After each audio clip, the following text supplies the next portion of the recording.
Hai semuanya, gimana kabar kalian? Semoga selalu dalam keadaan baik. Jadi welcome back di Andy Greystone Channel dan ini adalah segmen analisa kripto, segmen di mana kita akan mengulas kembali untuk update koin-koin yang udah teman-teman request di kolom komentar channel YouTube ini.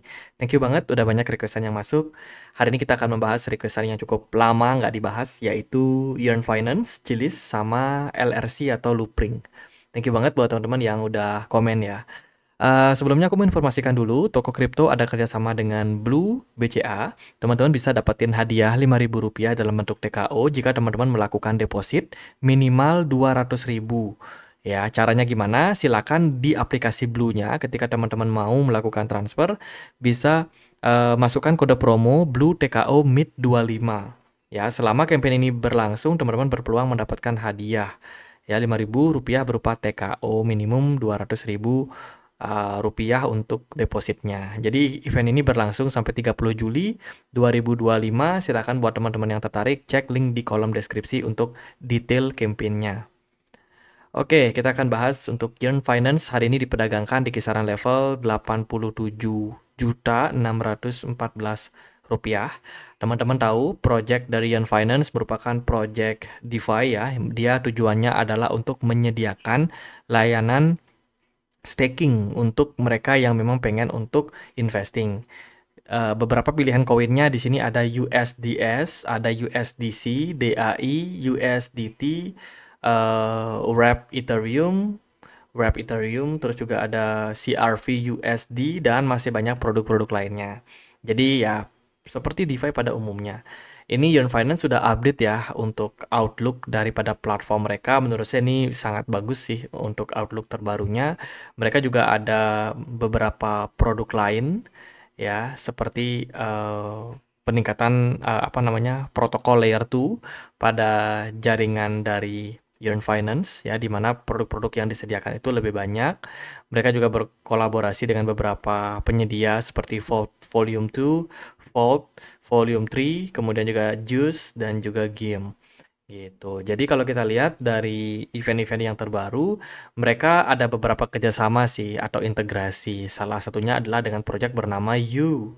Ya, ini tujuannya adalah untuk menyediakan layanan Curve Ethereum. Ya, jadi dia terhubung dengan Curve Finance. Yearn Finance terhubung dengan Curve Finance. Sama-sama DeFi, sama-sama dari jaringan dari Ethereum. Kita juga lihat dia ada kerjasama dengan Liquidity untuk menyediakan yield bearing token Bolt ya, yang tentu saja ini juga bisa meningkatkan exposure untuk token Bolt itu sendiri. Terus mereka ada migrasi ke Sky Ecosystem ya.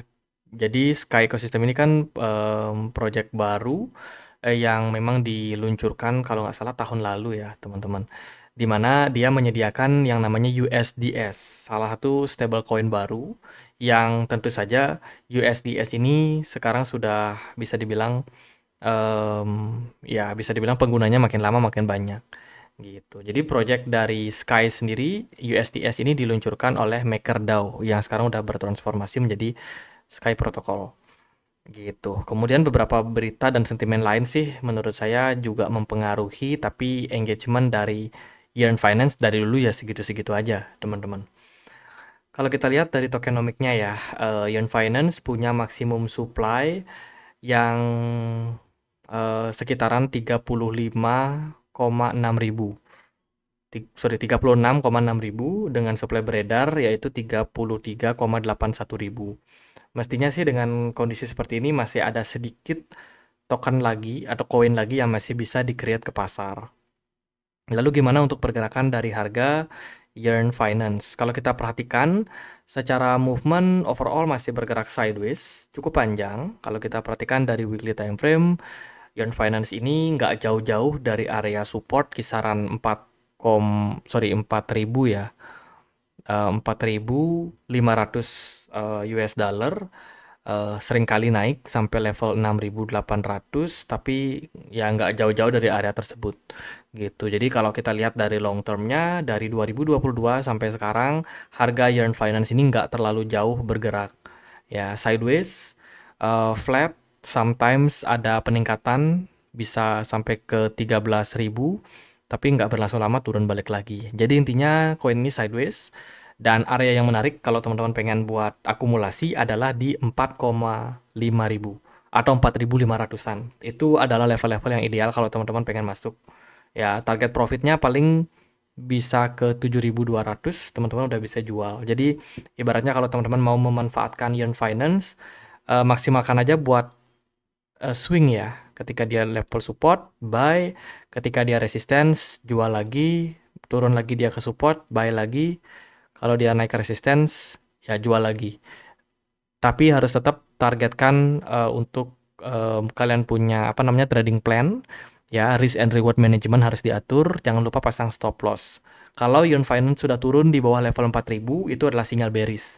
Sejauh ini sih selama Yearn Finance ada, itu belum pernah turun sampai level tersebut. Jadi selama Yearn Finance menyentuh area 4.500, itu level-level yang sangat-sangat menarik untuk teman-teman perhatikan untuk membeli gitu. Kalau dia turun di bawah 4.000 udah sayonara, mungkin harganya bakalan lanjut turun menuju all time low yang baru. Itu ya buat Yearn Finance. Berikutnya kita akan membahas Cilis ya. Cilis hari ini diperdagangkan di kisaran level Rp657. Secara movement, volume perdagangan Cilis hari ini meningkat 76%, which is ini good. Dilihat dari posisinya, Cilis sudah terpental jauh dari posisi 100 di CMC. Gitu. Jadi sekarang berada di peringkat 137. Cilis ini merupakan sebuah produk blockchain ya yang menyediakan layanan sport dengan menghubungkan antara dunia sport atau dunia olahraga dengan dunia blockchain. Gitu. Cilis sebelumnya sih menjadi partnership ya dari beberapa penyedia Piala Dunia. Kalau teman-teman ingat Piala Dunia di Qatar kayaknya itu disponsori sama Algorand sama Cilis. Ya, tapi di kesempatan kali ini Cilis sudah kehilangan mereka punya partner. Ya, FIFA gandeng Avalanche, kembangkan blockchain layer 1. Ini beritanya kemarin di 22 Mei 2025. Harusnya Cilis patah hati sih lihat berita tersebut. Ya, Cilis project yang memang diciptakan spesial untuk sepak bola. Ya, justru federasi sepak bolanya memilih layanan blockchain lain. Itu bisa menjadi apa namanya ancaman sebenarnya untuk Cilis. Ya, sementara itu Cilis juga merupakan sebuah platform yang mendukung pengembangan beberapa token-token sepak bola kayak Paris Saint-Germain, terus Juventus, Barcelona, lalu ada Manchester City dan beberapa koin-koin atau token-token logo klub bola itu disupport peluncurannya sama Cilis. Gitu. Ada beberapa juga sponsorship dengan F1 ya, dengan Formula One dan beberapa partnership lain gitu. Kemarin mereka berpartner untuk mendukung salah satu klub sepak bola Prancis, PSG, ya di mana PSG juga kemarin ada berita atau sentimen mereka akan melakukan pembelian terhadap Bitcoin sebagai reserve-nya yang juga bisa menambah sentimen positif.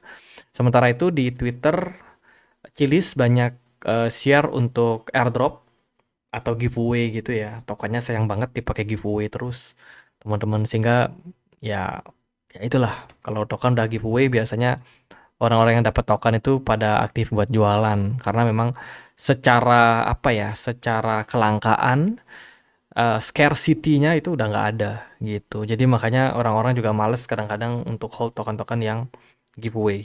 Kalau kalian perhatikan maksimum supply dari Cilis itu sebenarnya unlimited. Ya, mereka unlimited supply dengan supply yang saat ini ada adalah di 9,63 miliar token. Dilihat dari token unlock, token ini masih belum selesai unlock. Kedepannya masih akan ada unlock-unlock berikutnya. Setiap bulan, oh bukan setiap bulan, tapi ini setiap, bentar. Bukan setiap bulan, tapi setiap hari. Cilis ada unlock 0,01% tokennya setiap hari. Jadi, gimana ya? Ya itulah, kurang bagus untuk teman-teman hold. Ya, kalau teman-teman hold jangka panjang berpotensi akan mengurangi duit kalian. Gitu. Kalau kalian perhatikan secara pergerakan harga, sebenarnya sudah terefleksi kok di harga. Cilis ini turun sejak momentumnya di 2021 bahkan sampai sekarang. Belum ada indikasi recover untuk balik ke level-level tingginya. Cilis secara konsisten turun dan bergerak dalam sebuah descending channel. Ini dia ya, channel yang terbentuk dari pergerakan Cilis yang memang sudah sangat panjang berada di downtrend. Dan menurut saya sih untuk saat ini peluang Chiliz turun ke level-level lebih bawah akan cenderung terbuka. Nah, kenapa Chiliz bisa naik di 2021? Yaitu karena dia ada berpartner dengan FIFA, menyedia sebagai sponsorship untuk Piala Dunia, dan pas juga 2021 itu lagi bull run. Itu aja sih alasan kenapa dulu Chiliz pernah naik. Tapi setelah itu ya orang-orang udah kehilangan alasan juga untuk hold Chiliz cukup lama. Sehingga kalau kalian perhatikan secara pergerakan harga, harganya terus mengalami penurunan. Next target adalah ke 0,025 dolar sebagai area level support yang perlu dipertimbangkan sama teman-teman. Secara volume perdagangan cenderung kecil, secara smart money juga masih cenderung minim. Jadi sejauh ini menurut saya Chiliz masih ya downtrend ya. Resistance bisa diperhatikan area 0,053 dolar sebagai area level resistance terkuat. Let's say kalau ada kenaikan, ya mungkin bisa kepentok di area tersebut dan kembali melanjutkan fase penurunannya. Sejauh ini masih downtrend untuk Chiliz. Oke, next kita akan bahas LRC atau Loopring. Hari ini diperdagangkan di kisaran level Rp1.491. Secara movement, Loopring secara movementnya dia juga masih terbilang downtrend, cuma nggak se ekstrim dari Chiliz ya. Kalau kita lihat ada beberapa hal yang teman-teman perlu perhatikan. Pertama, Loopring ini kan sebuah project DeFi. Tujuannya dia adalah untuk menyediakan solusi liquidity yang lebih besar untuk layer kedua dari Ethereum. Ya, jadi network dari Loopring itu mensupport jaringan Ethereum dan juga Taiko. Tapi mereka lebih kayak spesial di layer 2-nya. Dan kalau kalian lihat perkembangan-perkembangan yang kerjasama yang mereka lakukan itu ada dengan Taiko, dengan Galce, ya, dan juga beberapa penyedia atau ekosistem dari Ethereum lainnya. Gitu. Mereka juga sudah menyediakan layanan Icon NFT ya, yang mana ini akan mempermudah teman-teman untuk melakukan trade dan menyimpan asetnya di Loopring Wallet. Nah, ngomong-ngomong tentang Loopring Wallet, itu bakalan di shutdown katanya di akhir bulan Juni, which is tanggal 30 Juni. 30 atau 31 ya Juni ya? Ya itulah pokoknya. Pokoknya dia ini akan ditutup ya. Layanan Loopring Wallet itu akan di shutdown di akhir bulan Juni 2025. Dan ini sudah disampaikan langsung sama mereka. Nah, apakah kalau layanan Loopring Wallet ini di stop, project Loopring otomatis ditutup? Enggak, jawabannya enggak. Ya, karena Loopring sendiri merupakan sebuah produk DeFi. Nah, untuk menyediakan layanan yang lebih mudah, mereka kan menyediakan Loopring Wallet. Nah, ini dia. Loopring Wallet yang bisa teman-teman akses di Android ataupun iOS ya, bisa di-download aplikasinya. Nah, Loopring Wallet ini yang bakalan ditutup guys gitu. Padahal Loopring Wallet ini ada fitur-fiturnya kayak teman-teman bisa mempermudah membeli kripto ya di dalamnya. Itu sayang sekali produk ini nampaknya kurang diminati sama pasar ya, sehingga ya akhirnya mereka tutup gitu. Itu aja sih sebenarnya. Kalau kita perhatikan dari mereka punya supply total adalah di 1,37 miliar, sementara yang beredar sudah maksimal. Ya, kalau untuk token unlock sih nggak ada berita ya terkait dengan Loopring gitu. Kalau kita lihat untuk liquidity pasar juga sejauh ini masih cukup oke, dia listing di beberapa exchange besar. Nah, kalau kita melihat secara price action, overall sejak 2022 sampai sekarang belum terlalu terjadi peningkatan volume smart money pada perdagangan Loopring. Yang berarti adalah platform ini sejauh ini belum bullish ya. Sejak 2022 sampai sekarang trennya masih cenderung down. Volume perdagangan cenderung biasa aja, smart money-nya kosong gitu. Di time frame weekly kita melihat belum ada indikasi tentang tren bullish yang nyata. Untuk price action saat ini, Loopring berada di level support. Ini mungkin menarik bagi teman-teman yang pengen scalping. Ya, Loopring berpotensi untuk mantul di area support saat ini dengan probability target terbaik itu adalah resistance di kisaran 0,11 dolar.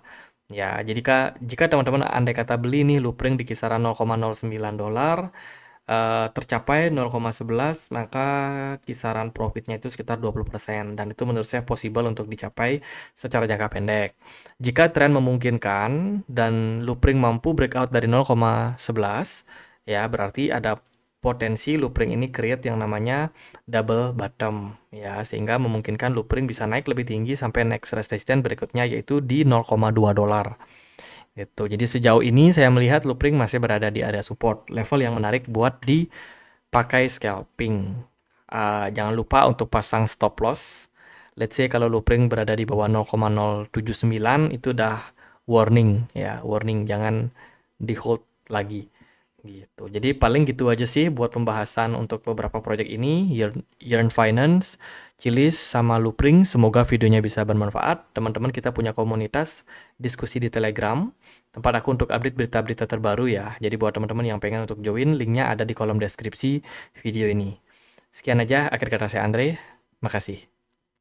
Oh, ini udah ada yang join. Kita selalu selektif ya sama member.